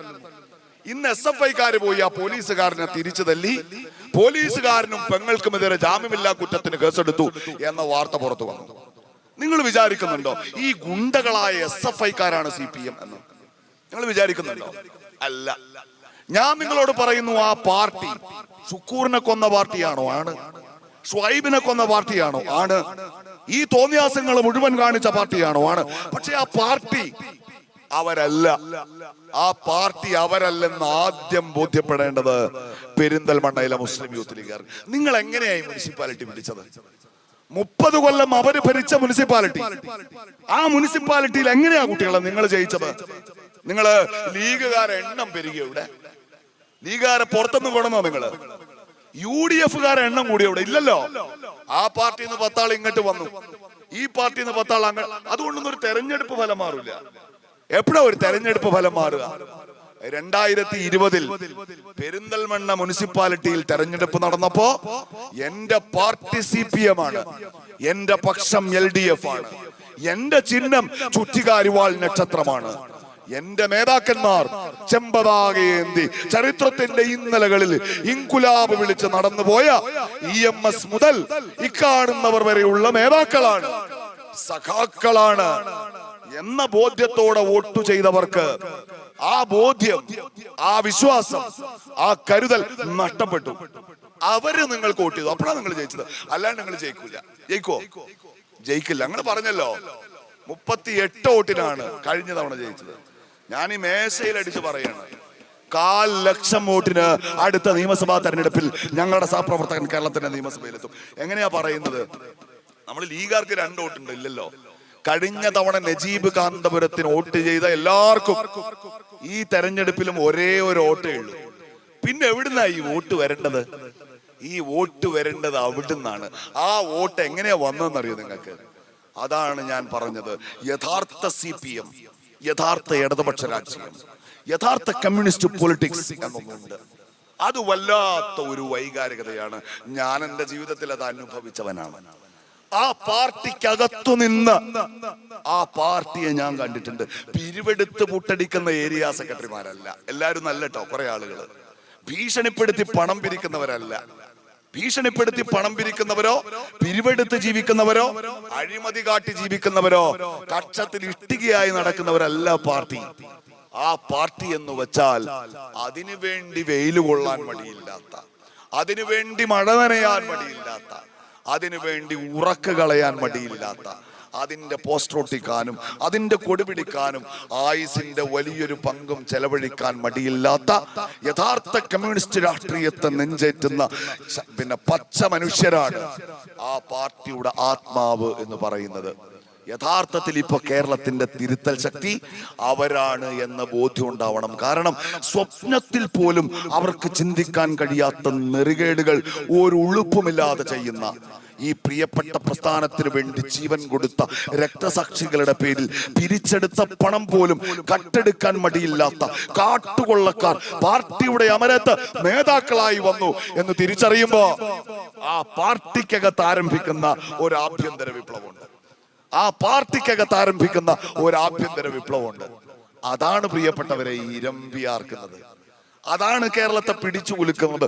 ഒരു കുഞ്ഞികൃഷ്ണൻ, ധൈര്യമുള്ള, ജീവൻ പോലും വെടിയാൻ ഭയമില്ലാത്ത ഒരാള് മാത്രാണ്. ജീവനിൽ കൊതിയുള്ളവർ ഒരുപാട് പേർ നിശബ്ദമായ മൗനത്തിൽ പൊതിഞ്ഞ പ്രതിഷേധം ഹൃദയത്തിൽ സൂക്ഷിച്ച് ഈ കേരളത്തിന്റെ തെരുവുകളിലുണ്ട് എന്ന ബോധ്യം ഉണ്ടാവണം. അവർക്ക് നമ്മളോട് ഇഷ്ടമില്ല, അവർക്ക് ഇപ്പോഴും ആ പാർട്ടി ഇഷ്ടമാണ്. കൃഷ്ണപിള്ളയെ പോലെ കോംറേഡ് ഓഫ് കോംറേഡ്സ്, സഖാക്കളുടെ സഖാവെന്ന് ചരിത്രം വിളിച്ച P. കൃഷ്ണപിള്ള മുതൽ ഞാൻ പറഞ്ഞ ഏറ്റവും ഒടുവിൽ പുന്നപ്ര വയലാറിലെ വലിയ ചുടുകാട്ടിൽ എരിഞ്ഞടങ്ങി ഇല്ലാതായ സഖാവ് VS വരെ അവരുടെ കൺകണ്ട ദൈവങ്ങളാണ്. ഇപ്പോ ആ നേതാക്കന്മാരുടെ ഒക്കെ ഒത്ത നടുക്ക് ഒരു പുതിയ വിഗ്രഹം പ്രതിഷ്ഠിക്കപ്പെട്ടത് അവര് കാണുന്നുണ്ട്. ആ വിഗ്രഹം സംഘപരിവാറിന്റെ അന്തപുരത്തിൽ ഈ പ്രസ്ഥാനത്തിന്റെ രക്തസാക്ഷികളെ, അവരുടെ ചോരയെ ആയുസിന്റെ അവസാന നിമിഷത്തിലും അവരുയർത്തിയ വർഗീയ വിരുദ്ധ പോരാട്ടത്തിന്റെ മുദ്രാവാക്യങ്ങളെ ഒറ്റുകൊടുക്കുന്നത് അവര് കാണുന്നുണ്ട്. CPM-ൽ ഇപ്പൊ നടക്കുന്ന വിപ്ലവം എന്ന് പറയുന്നത് ഒരു വ്യാജ ആൾ ദൈവത്തിനെതിരായ, പിണറായി വിജയൻ എന്ന വ്യാജ കമ്മ്യൂണിസ്റ്റിനെതിരായ ആഭ്യന്തര വിപ്ലവമാണ് എന്ന തിരിച്ചറിവ് നിങ്ങൾക്ക് ഉണ്ടാവണം. നിങ്ങൾ ഒന്നും ചെയ്യാൻ പോകണ്ട, അവരെ കളിയാക്കണ്ട, അവരോട് മിണ്ടാൻ പോണ്ട, ഐറ്റങ്ങളുടെ വീടിന്റെ മുമ്പിൽ കൊണ്ടുപോയി പടക്കം പൊട്ടിക്കണ്ട, ഒന്നും ചെയ്യണ്ട. അവരോട് എങ്ങനെ പെരുമാറണമെന്ന് കേരളത്തിന്റെ പ്രതിപക്ഷ നേതാവ് പറഞ്ഞിട്ടുണ്ട്. മിനിഞ്ഞാന്നും പെരിന്തൽമണ്ണയിൽ അദ്ദേഹം അത് ആവർത്തിച്ചിട്ടുണ്ട്. നിങ്ങൾ അവരെ നോക്കി ചിരിക്കുക മാത്രം ചെയ്യുക. ചിലപ്പോ അവരുടെ ചുണ്ടുകൾ നിങ്ങളെ നോക്കി ചിരിക്കണമെന്നില്ല, പക്ഷേ ഹൃദയം കൊണ്ടവർ നിങ്ങളെ നോക്കി ചിരിക്കുന്നുണ്ട്. ഹൃദയം കൊണ്ടവർ നിങ്ങളെ നോക്കി പുഞ്ചിരിക്കുകയും അഭിവാദ്യം ചെയ്യുകയും ചെയ്യുന്നുണ്ട്. കേരളത്തിന്റെ യഥാർത്ഥ ഇടതുപക്ഷം, കേരളത്തിന്റെ യഥാർത്ഥ തിരുത്തൽ ശക്തി ആരെത്ര വർഗീയത പറഞ്ഞാലും അതിനു മുൻപിൽ സന്ധിയില്ലാതെ നിലപാട് പറഞ്ഞു നിൽക്കുമെന്ന് ഈ കേരളത്തോട് പറഞ്ഞുകൊണ്ടേയിരിക്കുന്നത് UDF ആണ് എന്ന രാഷ്ട്രീയ തിരിച്ചറിവിലേക്ക് കേരളം വരുന്നു എന്നതിന്റെ തെളിവാണ് പ്രിയപ്പെട്ടവരെ നമ്മൾ ഈ കണ്ടുകൊണ്ടിരിക്കുന്നത്. ഞാൻ പ്രിയപ്പെട്ട മുസ്ലിം യൂത്ത് ലീഗിന്റെ പ്രവർത്തകരോട് പറയുന്നത് ഈ രാഷ്ട്രീയത്തെ ഉയർത്തിപ്പിടിച്ച് നിങ്ങൾ മുന്നോട്ട് പോവുക എന്നതാണ്. വരാനിരിക്കുന്ന നാളുകൾ ഏറ്റവും ഭീകരമാം വിധം, ഏറ്റവും ക്രൂരമാം വിധം പച്ചക്കള്ളങ്ങളുടെ വ്യാജ പ്രചരണങ്ങളുടെ അകമ്പടിയോടെ മുസ്ലിം ലീഗ് ആക്രമിക്കപ്പെടുന്ന ഒരു കാലമായിരിക്കും. ഞാൻ അതും നിങ്ങളോട് പറയണം. കേരളത്തിന്റെ രാഷ്ട്രീയം ഇവിടുന്ന് അങ്ങോട്ട് ലീഗിനെ ടാർഗറ്റ് ചെയ്ത് നീങ്ങാൻ പോവാണ്. അത് നിങ്ങൾക്ക് ബോധ്യപ്പെടാൻ ഈ ഗോവിന്ദ മാഷ്ട പ്രസംഗങ്ങൾ മാത്രം നിങ്ങൾ ശ്രദ്ധിച്ചാൽ മതി. മൂപ്പര് പറഞ്ഞു വെക്കുന്നത് മുഴുവൻ, AK ബാലൻ പറയുന്നത് മുഴുവൻ, സജി ചെറിയാൻ പറയുന്നത് മുഴുവൻ, സുരേന്ദ്രൻ പറയുന്നത് മുഴുവൻ, രാജീവൻ പറയുന്നത് മുഴുവൻ, ശോഭാ സുരേന്ദ്രൻ പറയുന്നത് മുഴുവൻ, ശൈലജ ടീച്ചർ പറയുന്നത് മുഴുവൻ, ലീഗ് വന്നാൽ ആകെ കുഴപ്പാണ്, കലാപം ഉണ്ടാവും, വർഗീയത ഉണ്ടാവും എന്ന് പ്രചരണം നടത്തിക്കൊണ്ടേയിരിക്കുമ്പോ ഒരു മതിലല്ല നവോത്ഥാനം. നവോത്ഥാനം എന്നത് നിലപാടാണ്, അത് മുന്നേറ്റമാണ് എന്ന് കേരളത്തെ ഈ മലപ്പുറത്തിന്റെ മണ്ണിൽ നിന്ന് മുസ്ലിം ലീഗ് ബോധ്യപ്പെടുത്തിയ കാലം കൂടിയാണ്. ഈ ജില്ലാ പഞ്ചായത്തിന് ഇപ്പോ ഒരു വൈസ് പ്രസിഡന്റ് ഉണ്ട്. ഈ ജില്ലാ പഞ്ചായത്തിന്റെ വൈസ് പ്രസിഡന്റ്ഷിപ്പിലേക്ക് നിയോഗിക്കാൻ മുസ്ലിം സമുദായത്തിൽപ്പെട്ട 10 സ്ത്രീകളെ ഇന്ത്യൻ യൂണിയൻ മുസ്ലിം ലീഗ് പാർട്ടി വിജയിപ്പിച്ചു പറഞ്ഞയച്ചിരുന്നു. അതൊരു ജനറൽ പദവിയാണ്, ഒരു വനിതയാകണം എന്നേ ഉള്ളൂ. പക്ഷെ ആ 10 പേരെയും മാറ്റി നിർത്തിയിട്ട് ഏറ്റവും പിന്നിൽ നിൽക്കുന്ന, അത് ഏതെങ്കിലും തകരാറ് കൊണ്ടല്ല, ഏറ്റവും ജൂനിയർ ആയതിന്റെ പേരിൽ ഏറ്റവും പിറകിൽ പോയി നിൽക്കുന്ന പെൺകുട്ടിയോട് മുന്നിലേക്ക് വരാൻ പറഞ്ഞിട്ട് അവരുടെ പേര് ലോകം കേൾക്കെ ആവേശത്തോടെ നമ്മുടെ നായകൻ പാണക്കാട് സയ്യിദ് സാദിഖ് അലി ശിഹാബ് തങ്ങൾ വിളിച്ചു പറഞ്ഞു. ആ പെൺകുട്ടിയുടെ പേര് സ്മിജി എന്നായിരുന്നു. അവള് പട്ടികജാതി വിഭാഗത്തിൽപ്പെട്ട, ഈ രാജ്യത്തെ അരികുവൽക്കരിക്കപ്പെട്ട ഒരു ജനവിഭാഗത്തിന്റെ പ്രതിനിധിയാണ്. അതിനൊക്കെ അപ്പുറത്ത് ഞങ്ങളുടെ പ്രിയപ്പെട്ട ഉണ്ണിയേട്ടന്റെ മോളാണ്. ആ പെൺകുട്ടിയുടെ കാറ് മലപ്പുറം ജില്ലാ പഞ്ചായത്തിന്റെ വൈസ് പ്രസിഡന്റിന്റെ ബോർഡും വെച്ച് ഈ മലപ്പുറത്തിന്റെ തെരുവിലൂടെ ഒരു 100 മീറ്റർ നീങ്ങുമ്പോഴുണ്ടല്ലോ സഖാക്കളെ, നിങ്ങൾ 50 കോടി ചെലവാക്കി 600 കിലോമീറ്റർ നീളത്തിൽ ഈ കേരളത്തിൽ പടുത്തുയർത്തിയ നവോത്ഥാന മതിലില്ലേ, അതിനേക്കാൾ 1000 മടങ്ങ് ഉയരത്തിൽ ഈ രാജ്യത്തെ മനുഷ്യരുടെ മനസ്സിൽ മുസ്ലിം ലീഗിന്റെ പതാക പാറിക്കളിക്കുമെന്നതിന്റെ തെളിവാണ് ആ തീരുമാനം എന്ന് പറയുന്നത്.